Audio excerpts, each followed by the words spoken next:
ఇక డీటెయిల్స్ చూస్తే million March తరహాలో త్వరలో నిరుద్యోగ మార్చును నిర్వహిస్తామని తెలంగాణ బీజేపీ చీఫ్ బండి సంజయ్ వెల్లడించారు. టీఎస్పీఎస్సీ పేపర్ లీకేజీ దోషుల అంతు చూసే వరకు బీజేపీ పోరాడుతుందన్నారు. నిరుద్యోగ మార్చుకు సంబంధించి పార్టీ నేతలతో చర్చించి కార్యాచరణ ప్రకటిస్తామన్నారు. పేపర్ లీకేజీకి కారకుడైన మంత్రి కేటీఆర్ రాజీనామా చేసే వరకు ఈ కేసును సిట్టింగ్ జడ్జితో విచారణ జరిపించేంత వరకు కూడా పోరాడతామన్నారు. బీజేపీ అధికారంలోకి వచ్చిన తర్వాత యూపీఎస్సీ తరహాలో ఏటా జాబ్ క్యాలెండర్ విడుదల చేస్తామని ప్రకటించారు.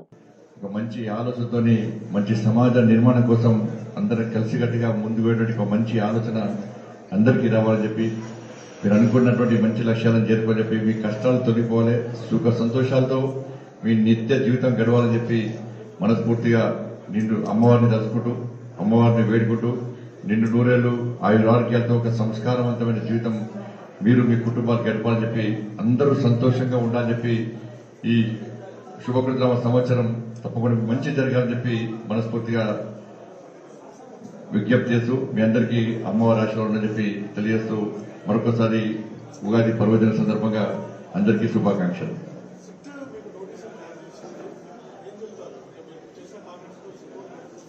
అసలు సిట్ ఒప్పుకోవట్లేదు మేము. సిట్ అంటే ముఖ్యమంత్రి సిట్ అంటే సిట్, స్టాండ్ అంటే స్టాండ్. నేనేం చెప్పినా ఇంతకుముందు సిట్టి ఏ విషయంలో సిట్ వేశారు, నయం కేసులో సిట్ వేశారు. నయం పైసా మొత్తం నమ్మకపోయారు. నయం విషయంలో వేసిన సిట్ ఏమైంది? డ్రగ్స్ విషయంలో సిట్ వేశారు. ఏమైంది నివేదిక? ఇంటర్మీడియట్ విద్యార్థుల ఆత్మహత్య చేసుకున్నప్పుడు సిట్ వేశారు. ఏమైంది? మియాపూర్ భూముల కేసులో సిట్ వేశారు. ఏమైంది? ఇట్లా అనేక సందర్భాల్లో అనేక విషయాల్లో సిట్ చేశారు. ఆ నివేదికలు ఏమైంది? ఒక్క నివేదికను బయట పెట్టారు. మీరు ఒక్క దాని మీద చర్య తీసుకున్నారా? నోటీసులు నాకెందుకు ఇవ్వాలి? ముఖ్యమంత్రికి ఇవ్వాలి, ముఖ్యమంత్రి కొడుకు ఇవ్వాలి. వాళ్ళకి చట్టానికి అతీతులు అవ్వాలేమన్నా, వాళ్ళు తీసుమార్గాలు అవ్వాలేమన్నా చట్టానికి. అనేక మంది మంత్రులు కూడా మాట్లాడారు, ఎమ్మెల్యేలు మాట్లాడారు. మేము ప్రతిపక్ష పార్టీగా నేను కానీ రేవంత్ రెడ్డి కానీ ఎవరైనా కానీ మాకు ప్రజల నుంచి వచ్చిన సమాచారము మేము మీకు అందిస్తాం. దానికి మాట్లాడాలందరికంటే వార్నింగ్ ఇస్తున్నట్టు ఎవరు మాట్లాడకండి, మాట్లాడితే మీ నోటీస్ వార్నింగ్ ఇస్తారన్నట్టు. ఇది అభివృద్ధి చేసేది. నువ్వు తప్పు అయినప్పుడు సిట్టింగ్ చేస్తూ విచారణ ఎందుకు వద్దంటున్నావు? సిట్టింగ్ చేస్తూ విచారణ ఎందుకు వద్దంటున్నావు? నీకుంటే ఇబ్బంది ఏంది? నువ్వు బెదిరిస్తే భయపడతారా? ఇది మరి అన్ని మేమేసాక సిట్ వారి ఇంట్లో కూర్చోండి విచారణ చేయడానికి. వాళ్ళు ముఖ్యమంత్రికి ఫస్ట్ విచారణ, ముఖ్యమంత్రి పిలిపి ముఖ్యమంత్రి కొడుకు కూడా మాట్లాడి ముఖ్యమంత్రి కొడుకు ఎందుకు ఇస్తారు నోటీసు? ఓకే ఆయన అంటాడు మంత్రి అది భూములు తెల్లారితే భూములు కబ్జాలు, ఆయన పొట్టు కబ్జాలు. ఆయన ఆ మున్సిపల్ నిర్మల్లో మున్సిపల్ శానిటేషన్ సిబ్బంది మున్సిపల్ సిబ్బంది పై తెచ్చుకోవడం కొంతమంది. ఆయన అంటాడు అప్పుడప్పుడు సర్వసాధారణ మాట పేపర్కి అంటే 30 లక్షల మంది జీవితాలను నాశనం సర్వసాధారణ బీఆర్ఎస్ పార్టీ. ఇలా పంచాంగం చెప్పిరా అని చెప్పిరా బీఆర్ఎస్ పార్టీ? ఈ దుకాణం పూసుకుంటారు. రేపే బీఆర్ఎస్ పార్టీ రెస్ట్ తీసుకుంటుంది. ఇప్పుడు బీఆర్ఎస్ పార్టీ రెస్ట్ లో ఉంది. ఇప్పుడు మళ్ళీ అప్పుడప్పుడు నిద్ర లేస్తారు, అమాసంగా పుణ్యానికి లేస్తారు, మళ్ళీ నేను ఉన్నా చెప్పుకుంటారు అన్నాడు. దేశం మొత్తం బీఆర్ఎస్ పార్టీ, ఇక్కడ అక్కడికి కూడా బీఆర్ఎస్ పార్టీ పూర్తిగా స్తబ్దత, నిద్రావస్థలు ఉన్నది, నిద్ర పోయి ఉన్నది. ఎప్పుడో ఒకసారి లేస్తుంది, మళ్ళీ పొద్దున్న లేస్తే సాయంత్రం పడుకుంటుంది బీఆర్ఎస్ పార్టీ. ఇప్పుడు విఠల్ గారిని నోలు పెట్టారు. ఎందుకు తీసుకపోతే ఏం తెలియదు. ఒక ఆరోగ్యం మంచిగా ఉంటుంది. అది కాల్ ఫ్రాక్చర్, అది తీర్మానం మళ్ళీ మీరు తప్పు చేస్తే కేసు పెట్టారు. కానీ అర్ధరాత్రి వచ్చి ఎత్తుకపోవడం ఏంది, ఆయన ఇంట్లో దాడులు చేయడం ఏంది, ఆయన ఇంట్లో సిస్టమ్స్ కానీ ఆయన మొబైల్స్ కానీ ఆయన మొత్తం సీజ్ తీసుకపోవడం ఏంది, ఏ పొజిషన్లో ఇంటర్వ్యూ ఇవ్వలేదు. అది వాళ్ళకి చిన్న చిన్న పిల్లలు ఉన్నారు. ఆయనకు చిన్న పసి పిల్లలు ఉన్నారు. ఆయనకు 4 సంవత్సరాల పాప, 2 సంవత్సరాల పాప ఉన్నది. ఆ పాపని పోతే నాన్న ఏడుస్తున్నది. ఆయన లేకుంటే ఆ పాపని నిద్రపోతాడు రాత్రి కూడా. ఏడున్నారు, ఏ పొజిషన్లో కనీసం సమాధానం లేదు.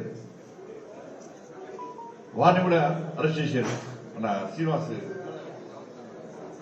సతీష్ కమల్ గారిని రాత్రే మాట్లాడా. మీరు సతీష్ కమల్ గారిని కూడా వదిలిపెట్టండి, ఆయన సీనియర్ జర్నలిస్ట్. ఇదేంటంటే మీడియాను ఆయన కబన్ దాస్తాలు పెట్టుకున్నాడు, ఒక సెక్షన్ మీడియాను కబన్ దాస్తాలు పెట్టుకున్నాడు. నిన్న చాలా ఛానల్ కూడా ఒక్కసారి బ్రేకింగ్ చేసే తీన్మార్ మల్లన్న గారిని, విఠల్ గారిని, సతీష్ కమల్ గారిని అరెస్ట్ చేశారని చెప్పి, దాడి చేసి పట్టుకోవాలని చెప్పి ఒక్క నిమిషం ఫట్ మన సీఎం నుంచి ఆదేశాలు వస్తాయి. బ్రేకింగ్లు షేకింగ్ అన్ని బంద్. ఇలా ఆపద ఎవరికైనా రావచ్చు. అందరూ మంచి ఉండాలని కోరుకుంటాం. ఈ సమయంలో మీడియా మీకు సపరేట్ ట్యాగ్ లైన్ పెట్టుకున్నారు. మీడియాకు ఆ ట్యాగ్ లైన్ సార్థకత ఉండదు. ప్రజల్లో నమ్మరు, మీడియా నమ్మరు. ఇవాళ అంటే మీడియా కూడా కేసీఆర్ కబంధ వస్తామని చెప్పి ఒక తప్పుడు సంకేతాలు సమాచారం కూడా పోతున్నాయి. ఇటువంటి పరిస్థితులు అందరూ ఒకటి కావాల్సిన అవసరం ఉంది. వాళ్ళ మల్లన్నకి జరిగింది. రేపు చెప్తే టీవీ ఛానళ్ల మీద లేదా నాకు ఏంటంటే అని చెప్పినటువంటి ఛానల్ ఉంటున్నాయి కాబట్టి యూట్యూబ్ ఛానల్ ఉన్నాయి.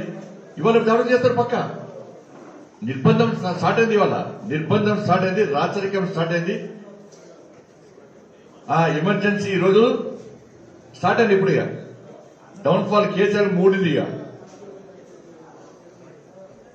ఇక మిగతా ఛానల్ కూడా దాడులు చేస్తారు. గ్యారెంటీ మిగతా ఛానల్ దాడి చేసి మా జోలికి వస్తే నా కుటుంబాన్ని ఇట్లా అంటే మేము ఇట్లా వార్నింగ్ ఇస్తాం, ఇట్లా ఎత్తుకపోతాం, ఇట్లా నాన్ అవైలబుల్ కేసు పెడతాం, అవసరం వస్తే బీడీ యాక్ట్ పెడతామని చెప్పి ఇవాళ హెచ్చరిక జారీ చేయడానికే ఈ రోజు తిన్మాన మల్లన్న గారి ఇంటి మీద దాడి చేయడం, ఆఫీస్ మీద దాడి చేయడం, వాళ్ళకి కిడ్నాప్ చేయడం, విఠల్ గారిని ఎత్తుకపోవడం, సతీష్ కమల్ గారిని ఎత్తుకపోవడం, సుదర్శన్ గౌడ్ పాపం ఆయన కొట్టుకుంటూ తీసుకుపోతున్నాడు, గుంజుకుంటూ తీసుకుపోతున్నాడు. ఆయన టీం మొత్తం క్యూ న్యూస్ టీం మొత్తం ఉన్నారు. కానీ వెంటనే మనం కోర్టు ముందు హాజరుపరచాలి, బేషరతుగా విడుదల అని చెప్పి భారతీయ జనతా పార్టీ డిమాండ్ చేస్తున్నది. గతంలో కూడా ఇదే విధంగా ఇబ్బంది పడితే హైకోర్టు మొట్టికాయలు వేస్తే తీసుకెళ్లి విడిచిపెట్టారు. మళ్ళీ మన చట్టం మీద కోర్టుల మీద నమ్మకం ఉంది మాకు. తప్పకుండా చట్టాన్ని ఆశ్రయిస్తాం, కోర్టును ఆశ్రయిస్తాం. ఈ ప్రభుత్వానికి ఏ విధంగా గుణపడని చెప్పడం ఆ విధంగా గుణపడని చెప్తాం. అటుకులు బుక్కా మందు లాగని చెప్పాలి ఆయన. అటుకులు అంటే మందులో స్టఫ్ తింటారు కదా, అట్లా అటుకులు బుక్కిండి ఆయన. మరి నువ్వు అటుకులు బుక్కి తెలంగాణ సాధిస్తావు, ఏం పైసలు కదా. ఇప్పుడు ఇన్ని వేల కోట్ల రూపాయలు ఎట్లా వచ్చినాయి నీకు?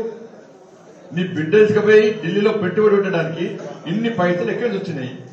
ఇన్ని వేల కోట్ల రూపాయలు విదేశాల్లో అక్కడిక్కడ పెట్టుబడులు ఎట్లా వచ్చినాయి? మీరు ఏ విధంగా దొంగ వ్యాపారాలు, లంగ వ్యాపారాలు చేస్తున్నారు? అటుకులు బుక్ ఇవ్వడానికి ఇవన్నీ ఎక్కడి? నువ్వు అటుకులు బుక్ చేసినది పొట్టు కూడా సంపాదించినావు.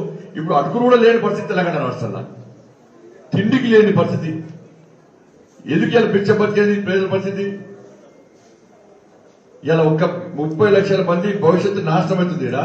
వాళ్ళ గురించి వాడతారు. ఆయన అడిషనల్ అడ్వకేట్ జనరల్ ఆయన ప్రభుత్వానికి అనుకూలంగా ఉంటాడు, లేకుంటే ఒక కుటుంబానికి అనుకూలంగా పోయి వాదిస్తాడు. ఆయన చెప్తాడు. ఆయన ఒక కుటుంబాన్ని కాపాడడానికి, ముఖ్యమంత్రి బిడ్డను కాపాడడానికి ఒక బాధ్యత వ్యక్తి ఏజీ పోయి ఢిల్లీ పోతాడు. ఇంకో దానికి నామినేట్ పోస్ట్ ఉంది ఆయనకు, ప్రభుత్వం చీటించుకుంటాడు. మళ్ళీ ఆయన పోయి కేసీఆర్ బిడ్డ కోసం ఢిల్లీ పోయాడు. తప్పకుండా ప్రెస్ కౌన్సిల్ లో మా లీగల్ సార్ రామచంద్ర గారు ఇప్పటికే మాట్లాడుతున్నారు. తప్పకుండా ప్రెస్ కౌన్సిల్ లో మన అడ్వకేట్ కౌన్సిల్ లో వాళ్ళ భారత ఉంటే తప్పకుండా కాంప్లైంట్ ఇస్తాం. వాళ్ళ మీరు పక్క చర్యలు తీసుకోవాల్సిందే. ముఖ్యమంత్రి బిడ్డను, ముఖ్యమంత్రి కుటుంబాన్ని కొమ్ము వేయడానికి ఒక బాధ్యత మీకు ఇయ్యలే. ప్రభుత్వం ప్రభుత్వం జీతాలు ముఖ్యమంత్రి బిడ్డ కోసం మొత్తం మంత్రివర్గం క్యాబినెట్ అంతా వెళ్ళి ఇక్కడ జరిగితే లీగల్ విషయంలో మాత్రం మాట్లాడారు. ఇక్కడ డ్యూటీ ఎవరు? ముఖ్యమంత్రి మాట్లాడిన తర్వాత మాట్లాడే. ఇద్దరు మినిస్టర్లు షిఫ్ట్ సిస్టమ్ డ్యూటీ ఏదో సాఫ్ట్వేర్ ఆఫీసర్స్ అంటే డ్యూటీ చేస్తున్నాడు.